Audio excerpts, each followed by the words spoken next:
Olá, tudo bem? Bom, vamos lá para mais uma aula de teatro. Vamos continuar falando sobre os bonecos, né? As diferenças de boneco, as técnicas de manipulação.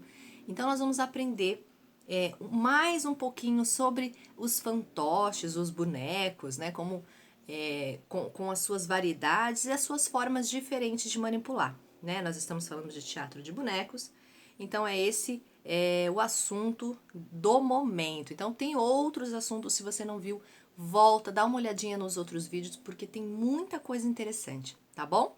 Mas vamos dar continuidade às técnicas de manipulação para as diferenças, né, para diferentes tipos de boneco. Bom, na última a gente parou, na última aula a gente estava falando sobre as marionetes, né? Sobre a estrutura de madeira e eu expliquei direitinho como funciona esse processo. Agora nós vamos falar sobre a manipulação direta, né? O que significa manipulação direta? É o bunraku, né? Não sei se você já ouviu essa palavra, mas bunraku é um boneco que depende da manipulação direta. Peraí, mas o que significa isso, gente?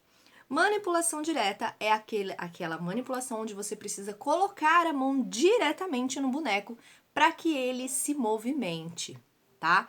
Então, por exemplo, não dá para você colocar, por exemplo, marionete que você mexe pelos pauzinhos de cima que tá preso a um fio nos bonecos, né? Você não toca no boneco.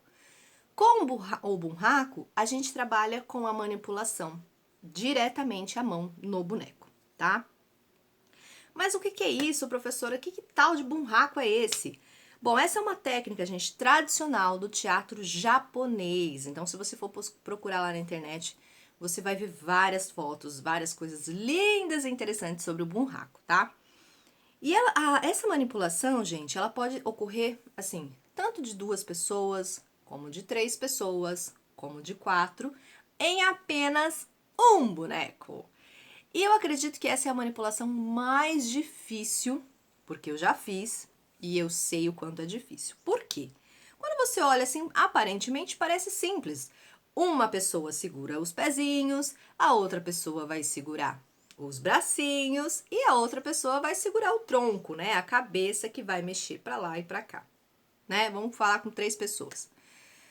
Só que quando você vai para manipulação, e as pessoas que estão assistindo, né, o boneco, se essas 3 pessoas não tiverem sintonia, não estiver acompanhando a movimentação do boneco, ele fica todo torto.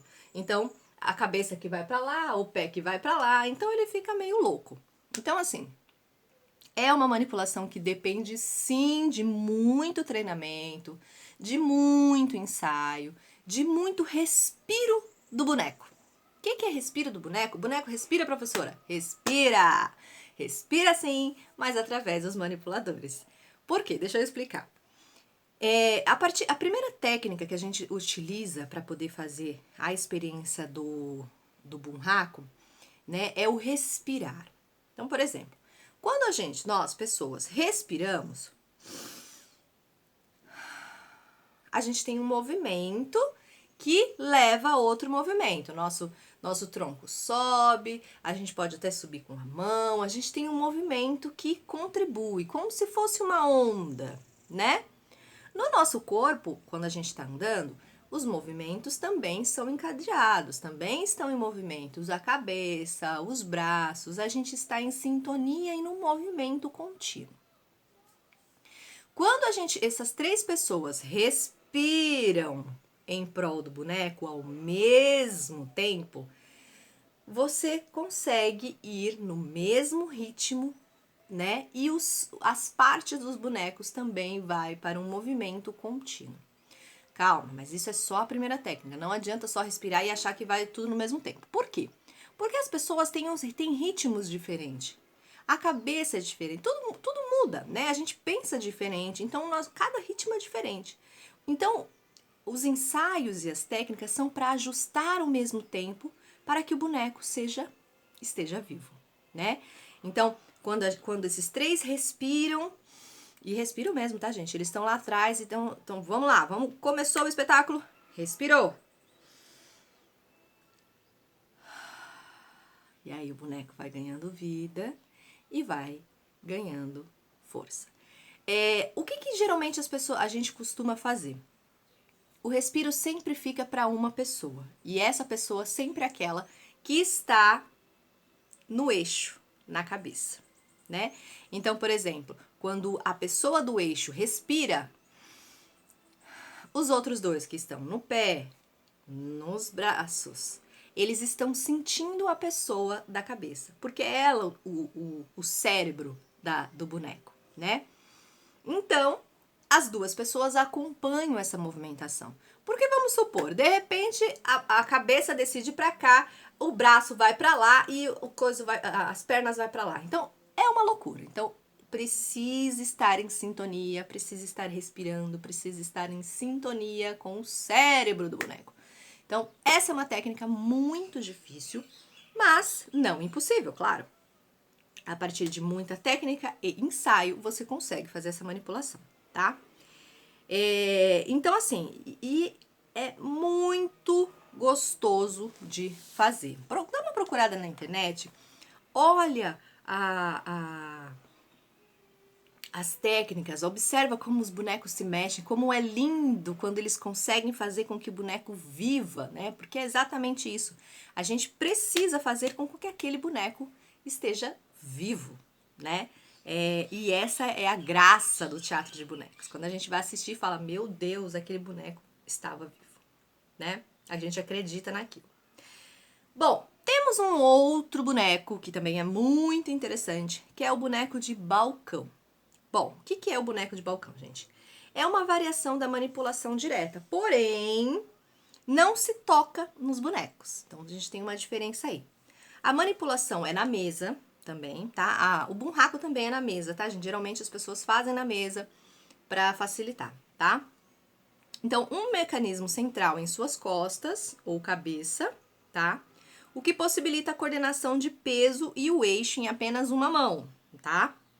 As mãos e os braços podem ter mecanismos que são articulados pelo cotovelo, tá? Então, há possibilidade nesse boneco de balcão de 1 ou 2 manipuladores, tá? Então, como que fica? Você tem uma manipulação aqui da cabeça, né? Onde você vai trabalhar com ele aqui. E a manipulação dos braços, e ele vai coordenar desde os pés, né? Porque ele vai ter um movimento ali. E a manipulação dos braços é pelo cotovelo. E com varinhas, né? Umas varas que movimentam os braços. É lógico que essa articulação não existe, é uma coisa mais dura do que uma articulação de bunraku, que é toda molinha, que vai ter articulação daqui, articulação daqui. Ele é como um ser humano mesmo, ele é todo cheio de articulações, tá? Então, algumas coisas mudam. E essas são algumas técnicas, gente, até para descobrir qual é o boneco que você gosta de trabalhar, né?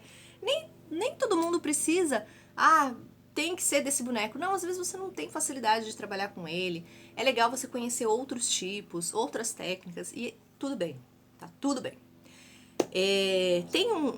Nas minhas aulas eu costumo muito fazer isso. Eu levo cada tipo de boneco, né?